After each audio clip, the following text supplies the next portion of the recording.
ricevuto nello scontro di gioco assolutamente fortuito. Luciani intanto che mette sul secondo palo dove c'è Vieira, torna di nuovo la chiusura di Ortega, ancora Vieira, il mancino, lo scambio con Ortega, di nuovo Amparo, doppio passo su Vieira che prova a contrastarla con il corpo, poi il tiro comunque di Amparo sul quale arriva in tuffo Angelica Di Biase. Sono qualificate già 8 formazioni, le conoscete bene. Intanto Ortega che riceve sulla sinistra, prova a calciare con il mezzo esterno Pereira, c'è Sestari però che blocca il pallone lì sulla buona conclusione in diagonale da parte della numero 16 extra per Pasquale, che deve attendere però l'arrivo di Pato, la finta di Pato, la conclusione, Sestari smanaccia, ovazione del pubblico del Palabadiali per questa bella azione del Falconara, che può battere. Ora lo fa corto per Guti sul secondo palo dove c'è Pato che praticamente nega il gol alla compagna. Amparo in velocità su Vieira, il doppio passo, la finta, se ne va, trova lo spazio per calciare, destro a giro bellissimo che finisce però fuori di poco. E 0-1 invece sta conducendo il Noci. Sul Pelletteria arriva il pallone in mezzo, arriva anche Luciani, c'è però Belli che tocca la sfera.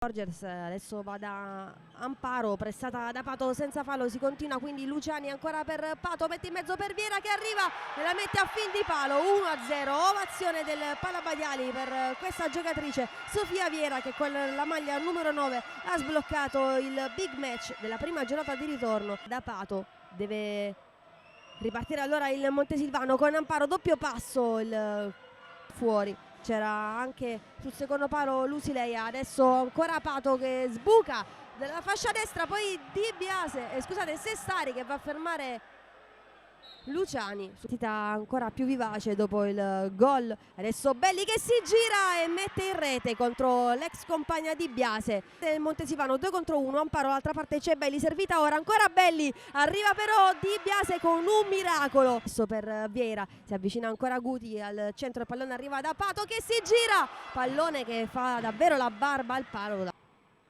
Si gira su se stessa, numero 7 per cercare spazio, pallone regalato però a Lusilea che allarga poi per Borges, prende la mira, ancora Di Biase, un intervento incredibile. Servizio per Amparo che mette subito il turbo, va a calciare col mancino e si fa beffare questa volta Di Biase. Sorpasso del Montesilvano con la conclusione di Amparo. Pasquale pressato ancora una volta da Dincecco, il pallone arriva bene a Lidia Morera che lo controlla con l'esterno, prova a girarsi, arriva sulla corsia, Luciani mette in mezzo ancora per Lidia Morera che fa gol all'esordio per l'internazionale portoghese, immediato pareggio del Città di Falconara. Ortega che ha recuperato il pallone, movimento al centro da parte di Belli, servizio per lei di testa 2 volte, il tap-in e nuovo sorpasso del Montesilvano, imbeccata perfetta da parte di Ortega. Prima Dincecco, la più arretrata è Lusilea che da lì potrebbe tranquillamente calciare. Servizio per Amparo di controbalzo, il 4-2. Dalla formazione delle Citizens. Intanto Amparo che prova a calciare, non trova il pallone, lo recupera in un secondo momento e mette sul palo il gol del possibile 5-2.